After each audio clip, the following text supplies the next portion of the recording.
Conservatives held their first English debate last night in Toronto after, I'm going to call it a struggle with the language. In Wednesday's French debate, the four candidates spoke much more confidently in English on topics ranging from racism to a post-pandemic economy, what that looks like.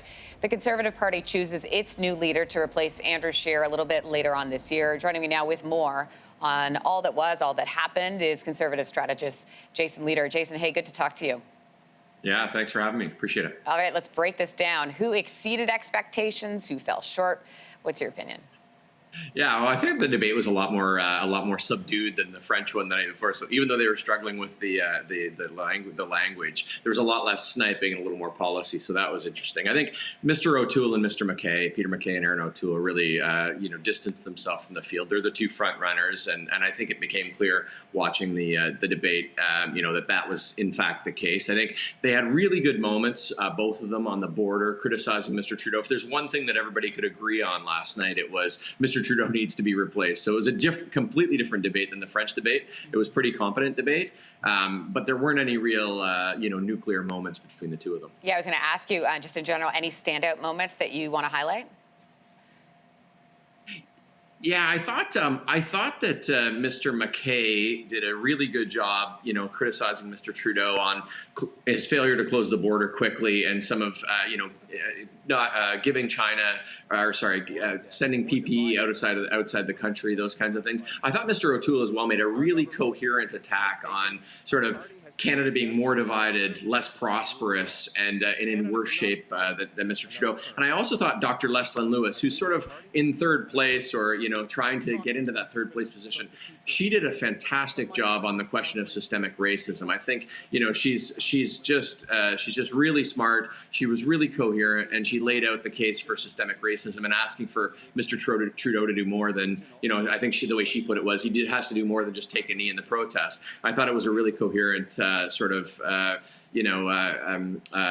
attack against Mr. Trudeau and the way he's handled this. It's always interesting to see how these candidates approach the debate in terms of their style. What would you say was the takeaway from that? Any surprises when it came to the approaches? Yeah, I think that Mr. O'Toole and Mr. McKay are trying to show that they're the guy to replace Mr. Trudeau, and so they're really trying to look prime ministerial. And Peter McKay's had that down for a long time. He's been in politics since he was sort of knee high, so he's got that. Mr. O'Toole has improved his presentation as well. I thought he was better last night than he was in the debates back in 2015. But I really did expect a few more fireworks last night, and I think both Mr. McKay and Mr. O'Toole were sort of reined in by their teams and sort of said, "Stop the sniping at each other. Let's focus on Trudeau." All right, so 2 nights of debate. We've had the French, we've had the English. What does the race look like now? Yeah, so Mr.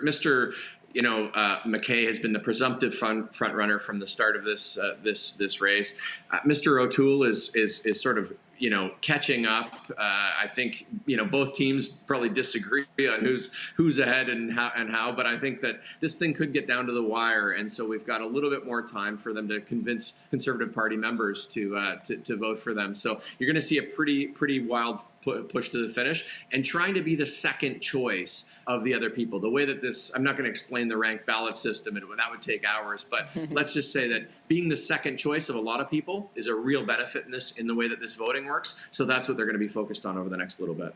Jason Lietaer, we always appreciate your analysis. Have a great weekend. Thanks. Yeah, thanks for having me, Lindsey. Thanks for watching. If you like this, be sure to subscribe here. And you can check out more Your Morning videos right here.